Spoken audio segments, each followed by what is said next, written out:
been kind of chilling here for about 2 weeks since I got the wrap done, or the channel logos. But anyways, super dirty, but we're gonna be making some changes because something that I've been waiting on since October of 21 finally showed up, and it has to do with right there. And right there. So, quick backstory. We went with those rock sports because that's the only thing I could get available last year. You guys know why? There's a project truck. That's something I built. It originally started its life as red. It's 2004. It was in a field. A good friend of mine, it was his truck, and he sold it to me. And rats had done a lot of stuff to it while I was sitting in the field. Ate the wiring, ate just about everything. So I pulled it down, pulled the motor, pulled the transmission, did the entire bag and body drop kit setup. Good friend of mine helped me with that as well. We got that knocked out. And anyway, this is how he sits and relaxes. Took him to a car show last week. That was pretty cool. But anyway, just toys. So this guy right here. So it's finally time to get the accurate finishing piece of the suspension that I originally designed for this with the guys at Accutune Off-Road. And so it's just taking a while for Fox Racing to get their stuff together. So anyway, let's jump into the video. But first I got to get this guy washed and cleaned before I can do that. It's super dirty. We'll get all the fender wells cleaned and knocked out, and then go from there.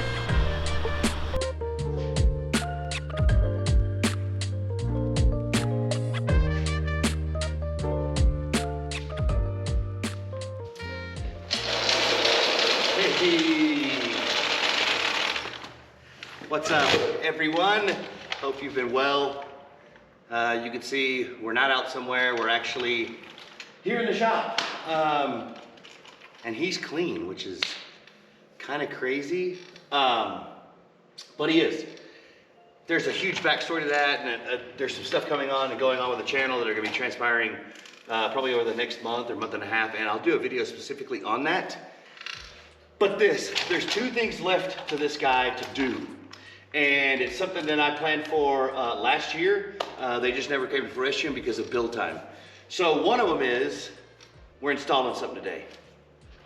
Something huge, make a huge difference. And then number 2, I got with Yukon and they finally jumped on board and hooked me up, and we're gonna do gears. The problem with that is the gear race sets and stuff are still back ordered as such. They've been on order for a while now, almost 3 weeks. So hopefully we should be getting them soon. Then this will be complete. Albeit it's all my taste and how I would do it, but again, those are gonna be 538s we're putting in it because they're 39s now. I've got a set of 40s that I had only 1,100 miles on, Patagonia MTs. I'll probably go ahead and use those as well after. But I'm always gonna be between a 40 and a 39 on this particular rig. So that being said, after sitting down and talking with Tate for quite a bit with Randy's Worldwide, we decided 38s was just a smart thing to do, right? I tow a trailer that's heavy, and I'm not a guy that likes to compromise on having to be always in the vehicle to make it do something you want. Like, and when I say that, I mean specifically about in the mountains. I'm always in the mountains like Colorado, Utah, New Mexico, and I feel like you're always trying to hammer on these things to get them to do what they want, whether you're pulling the trailer. Now this thing without the trailer doesn't have that issue, but that's pretty much far and few between that I'm in the mountains or any other state without that fat guy. So that being said, I just want to go ahead and make the change once and be done with it. So that's why we chose the 538s. On top of that, it's kind of heavy. Now I know you guys have heard it,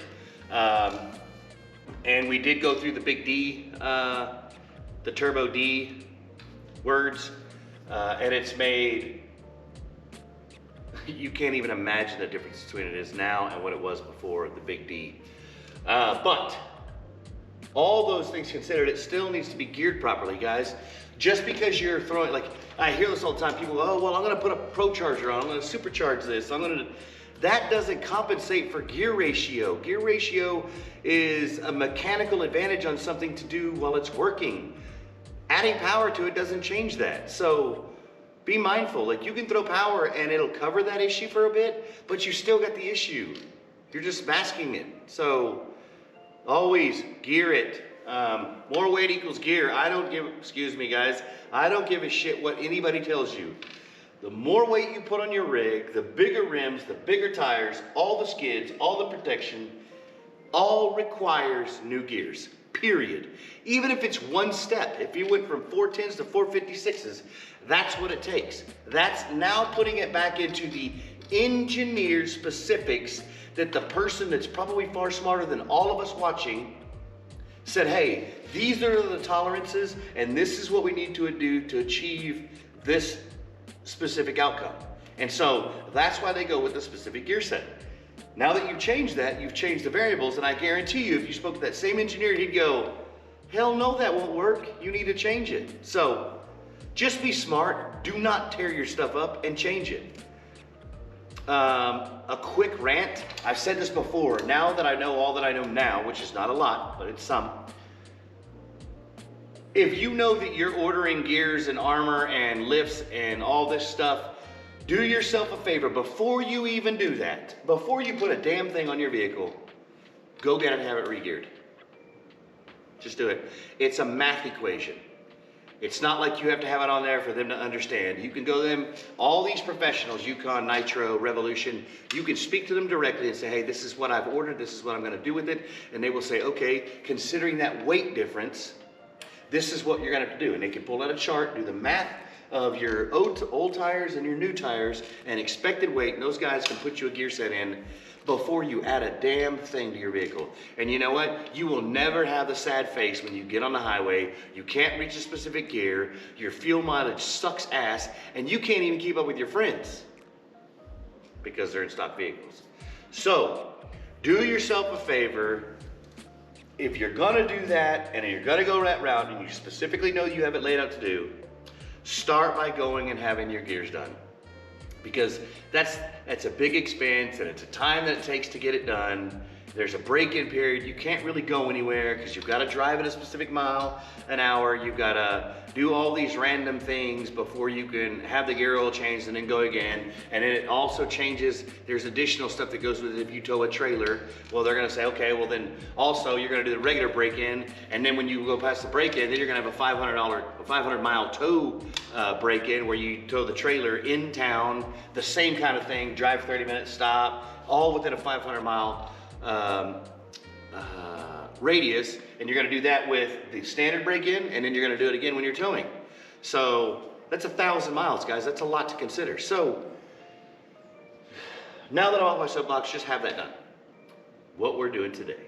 Oh, I've been waiting and waiting, and I got with Accutune and John over there at Accutune, and the Metal Cloak Rock Sports have been good. They've been fine. Light wheeling, nothing crazy. They're okay. They are not substantial enough for a build like this. Not even a JL, but they're just not. They are far under designed for the weight of this Gladiator. So, JL2. I had them on the JLs for a short period of time, and with all the weight and stuff that was added to that, they just weren't. They're more of a stock shock replacement. So if you've got no big skids and real rock sliders and bumpers, but you've got other stock bumpers and you put a lift on and you got some 35-inch tires and stuff like that, those shocks will do fine. Anything like this, no. So Accutune said, ha ha, we got you. So months ago, as in last year, we put it all together. We weighed the corners. Those guys had me weigh each corner to determine my weight ratio on the final kind of build process that it was going to be. And that matters too. Remember that. So when you're setting them up, remember, if your build isn't complete, there's going to be some variable in there, because obviously they want to do it as accurately as they can. Fox builds them, and then Fox will send your cartridges to AccuTune, and AccuTune actually dampens them and specifically sets them up for each corner of your vehicle. So keep that in mind and use that ability for them to set it up to make it as good as it can be. Now, are they adjustable? Yes. But you want to start out as a base platform, being as close to where you need to be as you can, then adjust from there. So what'd we do? This is what we did, guys. Oh, yeah. So these are the custom tuned Fox 2.5 bypass with adjustment, and they are ridiculously well built. The engineering that goes into them is incredible, and those are the rears. And then we did the same for the front. Ooh. Oh. Here they are.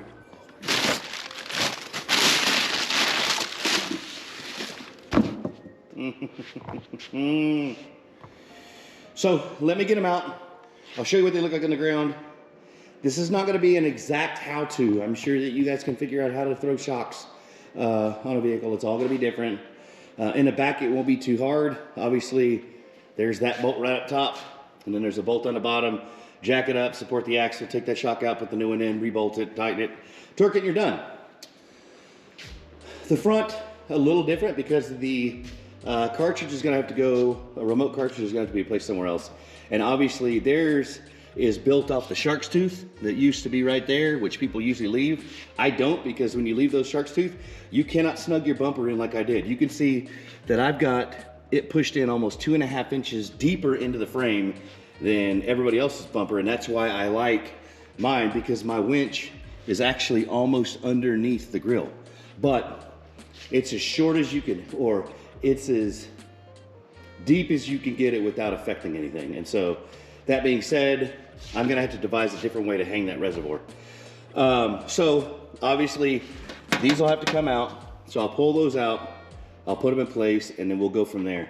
And one thing you'll do is you'll see me on a time lapse. I'm gonna go ahead and get some stuff out, break the tires loose, set the emergency brake, and I'm gonna take some quick measurements just to kind of see where it sets now and what the differences are when we get it on the ground with the new ones. So stay tuned.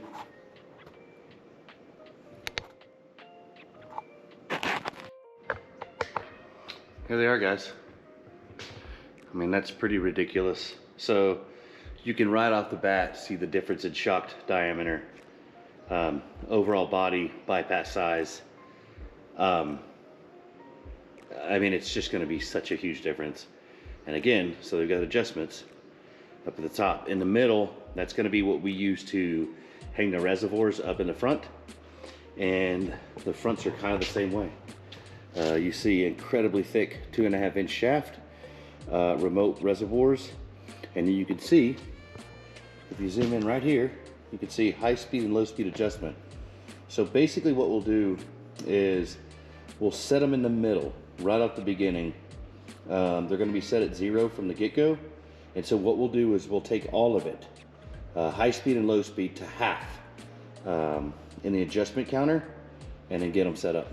And then once we do that, we'll be able to drive them for a few days and kind of understand better what each corner wants to do, such as like brake dive and understeer and stuff like that. And then we'll get them all dialed in, and then you should really be ready to just rock and roll, because these are, again, a huge upgrade from the stock Fox, and then of course the Rock Sport. I can't speak on that enough, that these are an incredible upgrade from those guys. Now, is that as a price? Yes. Did I have to wait almost 6 months? Yes, but it'll be worth it. Every bit of it will be worth it.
Hey everybody, one thing I wanted to show you guys is they are side specific, so make sure you look on them. See right here, you see left rear, right rear, and then in the front, this is gonna be front right, which is passenger. So make sure you guys get that correct, all right? Because remember, they are specifically tuned to your corners on the weights you sent them.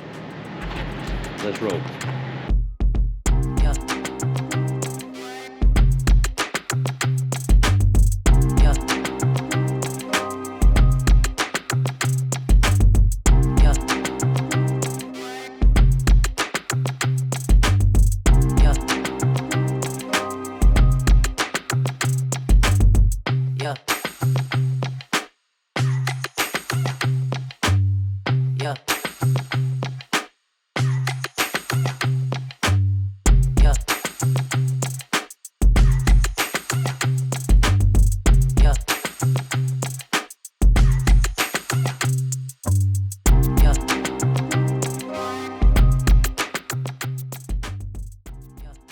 So I want to show you guys this real quick. I wish I could show you the difference, but I can't. But I can show you the difference in this shock body versus what we're going with. And so that's even one side, and you can see there's definitely protrusion on the other side, at least another ½ an inch. And then of course you've got the reservoir with additional nitrogen and fluid. And then of course you see the size of the shaft size. This shaft size is almost 2/3 the size of the diameter of that shock body. So you can see the difference, it's significant.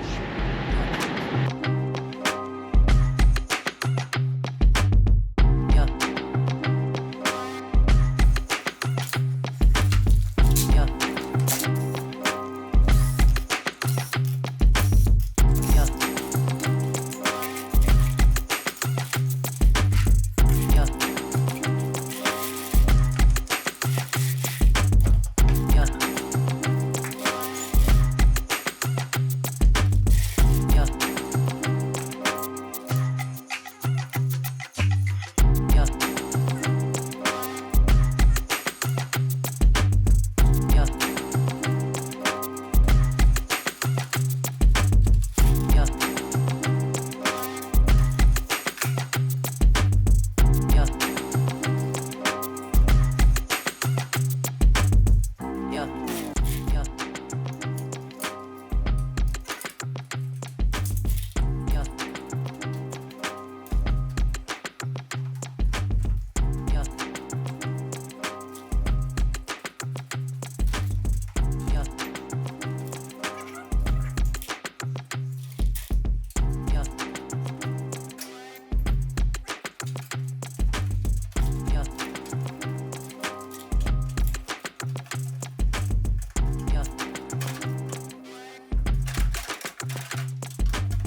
All right, guys, this size is finished. Check it out. Man, it looks fantastic. You see what I had to do is I had to trim the inner fender liners down and around so that it would accommodate that fitting and hose. And then of course, that's the reservoir mounted because I didn't have the shark tooth cut off. I had to raise it and kind of do a little bit different with it, but it came out good. So that side's done. I'm gonna go ahead and grab a bite to eat, finish it out, and then we'll knock it out and show the measurements and kind of do an overview. So let me get that done and then we'll go from there.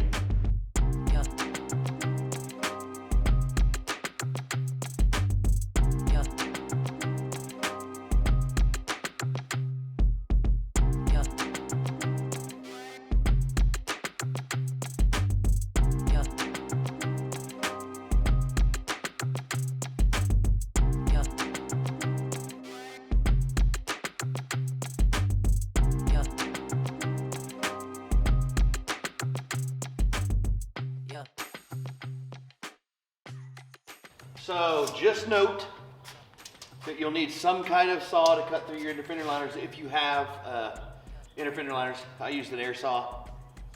Makes quick work of it. Mine are aluminum. Anyway, that's about it. It's pretty simple forward. Nuts and bolts.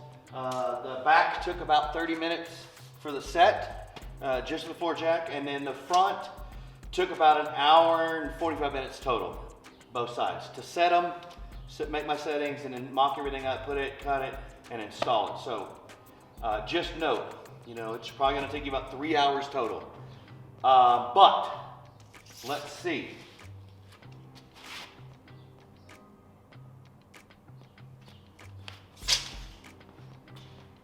Wow.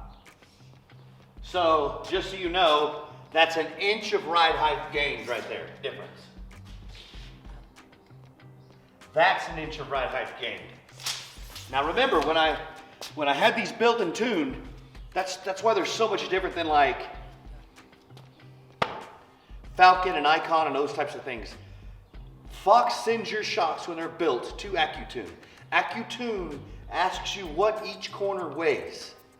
And on top of that, what type of driving, as close a percentage as you can get to what you do with them. And they make them specific, and they are tune specific. And so right off the bat, I noticed that, just so you know, all shocks you can force up with your hand and get them in the hole, absolutely not, like literally not. I had to use, not saying anything about my strength or anybody else's strength, but I couldn't get them to move. I had to not only disconnect the sway bar and drop it all the way down, but I had to use a floor jack to lift them and put them in place with the cheater because they are that strong compared to the Rock Sports. I can take the Rock Sports with one hand, hold the other body of the shock, and force it up, no problem. No way with these. So remember that it will be kind of a chore to get them in. But anyway, an inch front and back so far. Now obviously it'll probably settle a little bit. That's an inch. Wow. So guys, it's an inch all around. That'll help out dramatically because some of what I was getting with the Rock Sports, even though the springs are the heavy duty Evo springs for the diesel Gladiator, I was still getting a little, I'll call it pre-chop, because in town, you get some of those sharp edges on things and it would be a bang. And that tells me that the shocks weren't doing anything and they were just transferring it right to the spring immediately because they couldn't handle it. So what we'll do is, I'm gonna call it a wrap, but I'm gonna B-roll the end and I'm gonna give you guys basically a 4-day or 5-day run through on these shocks, driving them in town the way I have them set up now. And then at least we'll kind of understand the exact differences of the suspension on the same roads that I'm used to driving, knowing where the potholes were, knowing where the chop was, knowing where those sharp edges were. And then we'll go from there. Okay guys, it's been about a week since I did the upgrade to the shocks. And I have to tell you, it's so just coming out of that bump before, you would get a lot of spring noise, that boom. And the biggest thing I can tell you is, first of all, it seems extremely planted and square, if that makes sense. So there tends to be a lot of movement in Jeeps, and this just doesn't have it, and especially when you get into a higher lift. And like those, all of those bumps that you just went through right there, you would have heard spring noise. And I think you guys know what I'm talking about when it goes bong, because basically what's happening is the way the suspension reacts when your shocks are, we'll call it subpar, or not capable of doing the job that they're being required to, the shock isn't fast enough or strong enough to basically shock absorb the trauma that the suspension takes. So instead, the shock shaft moves freely with no dampening, which causes the spring to be hit immediately with the pressure being applied to it. And so I got a lot of spring noise, and not in the back, it was just in front. And again, to compensate for the weight and the winch and stuff like that, even with the lift, we still ended up going to the Evo heavy duty diesel 4.5-inch springs to kind of compensate, and you still kind of get that noise. And it's something I knew that not necessarily was going to do anything wrong to the suspension, but it's just, you know that you're overworking the springs versus splitting the time between the spring and the shock. And so now, again, at air pressure on 39s, all that stuff is gone. The stuff this thing eats up now going to the Fox is incredible. Now it feels as if everything is working in unison now along with the suspension. And again, this is a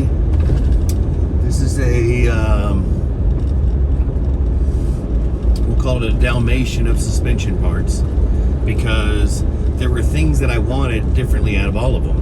And you know, if you go through the suspension videos and stuff, you'll kind of understand why. But a quick recap is, so it's technically got a 3.5-inch game changer lift on it.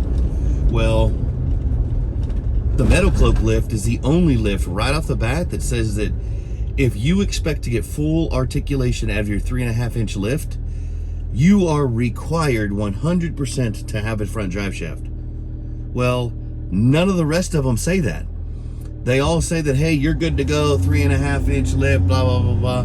Well, that's fine, but you don't get max droop and max stuff, because again, it's all limited so that things don't hit each other.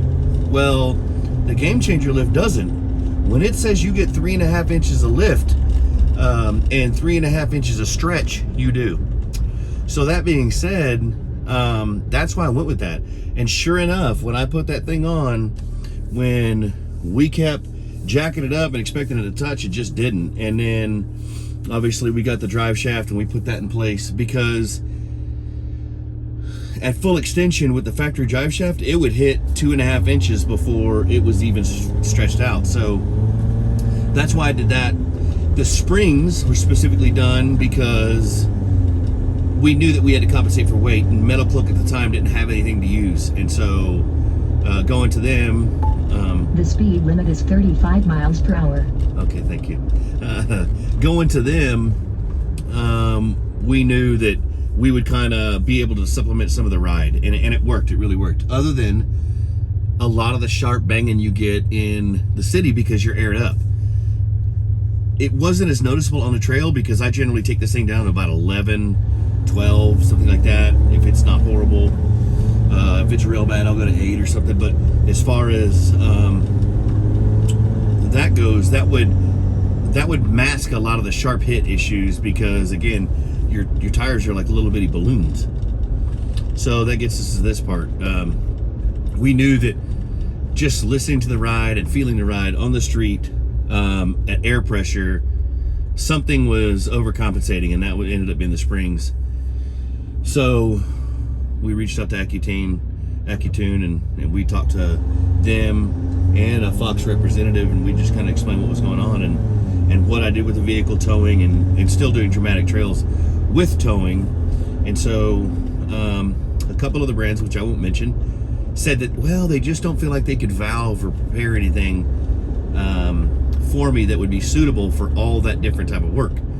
Well, Fox is like, oh yeah, like we would love to try. And it took a different valving set off the bat, but Accutune took care of all of that. And then let's get on the highway and see how that goes.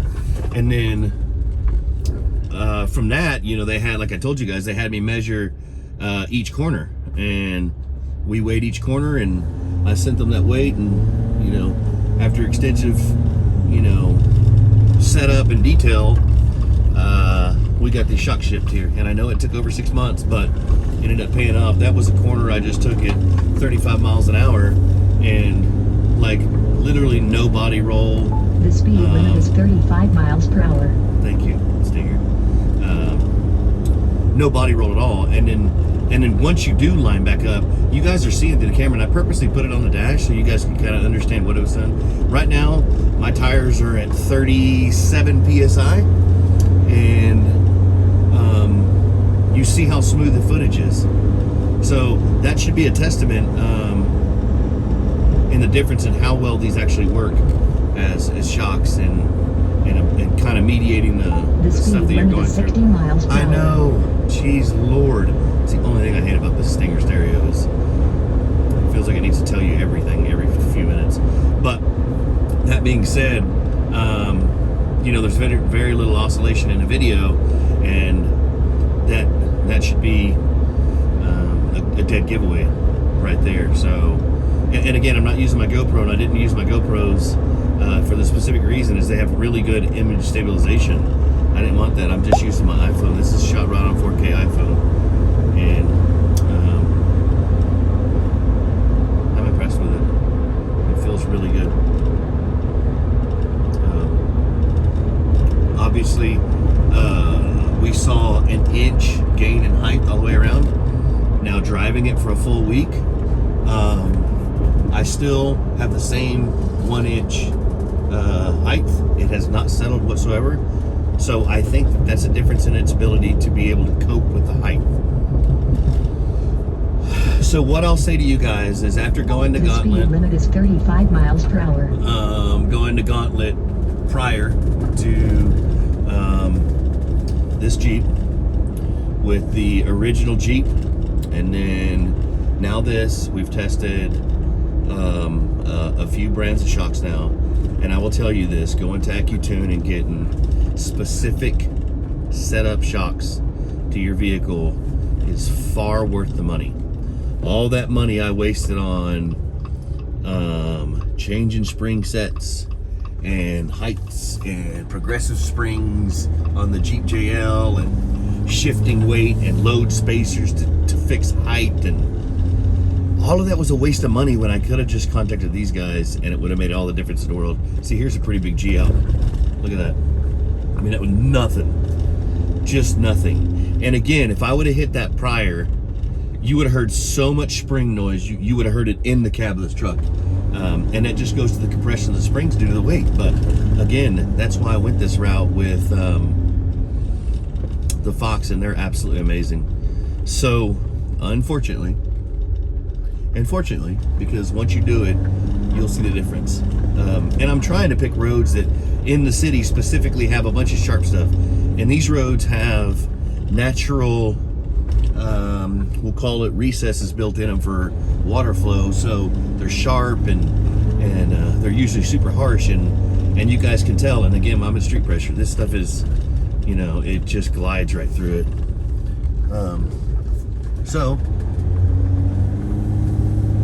I'm just kind of enjoying the roads through this old neighborhood in Amarillo. I know this is a little bit long-winded for the end of this install video, but I kind of wanted you guys to understand the differences, because all of this would have been, you know, pretty harsh. And again, You know, a lot of you guys are out there thinking, oh, well, that's, you know, the difference being aired up and stuff. No, that's not.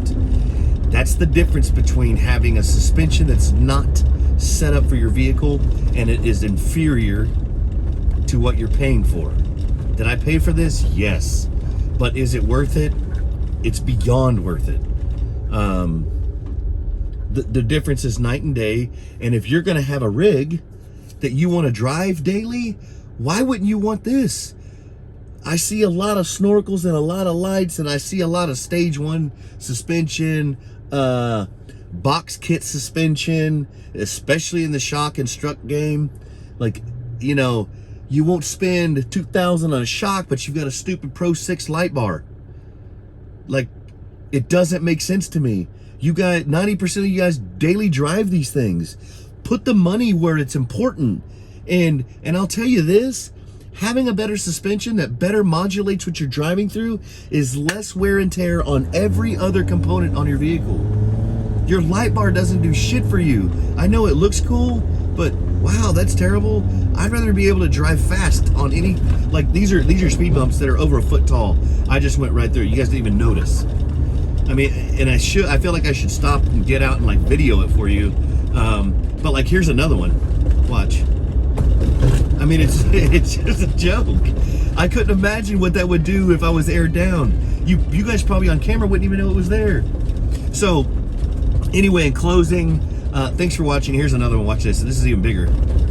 Are you kidding me? In closing, if you're gonna spend money and you're building a rig today, make sure your suspension's number one. Lights come later. You can get a set of nightlights or aux beams that will handle the business early in your overlanding trips. Spend the money on your suspension and later on get the Pro 6. I have nothing against the Pro 6. I think they're amazing. But again, knowing what I know now, every vehicle, which is, I'm going to parlay into something. Every vehicle should start with a great suspension. So I'm going to be releasing a channel update here in about 2 weeks. We're going to take a dramatic change, and I won't really give too much into it now, but it's going to be budget based and how I supplement everything and why I would do that. That way everybody can at that point align, because right now I feel like I get a lot of direct message. I get a lot of flack about not everybody can afford a $100,000 vehicle. Well, you're right, and I'm sorry for being so far off base. So I'm going to fix that. I'm going to fix that, and I'm going to show you guys where things are important and how to spend money on a budget. Anyway, I appreciate you guys watching. I know it was long-winded, but I felt like I needed to get all this information out to you guys so you could better understand. If you have any questions on what I'm talking about and you want me to dive deeper into what I mean about suspension being the most part, I'm not directly talking about, you know, A-arms and control arms. I'm talking about the suspension part of the system, your shocks and your struts and your springs. I can help you more in depth, give you more understanding of what I'm talking about and why I'm talking about it specifically. So, once again, thanks for watching. Remember to like, share, and subscribe, and tell your friends about it, man. Let's spread the word so everybody can get started in the right foot.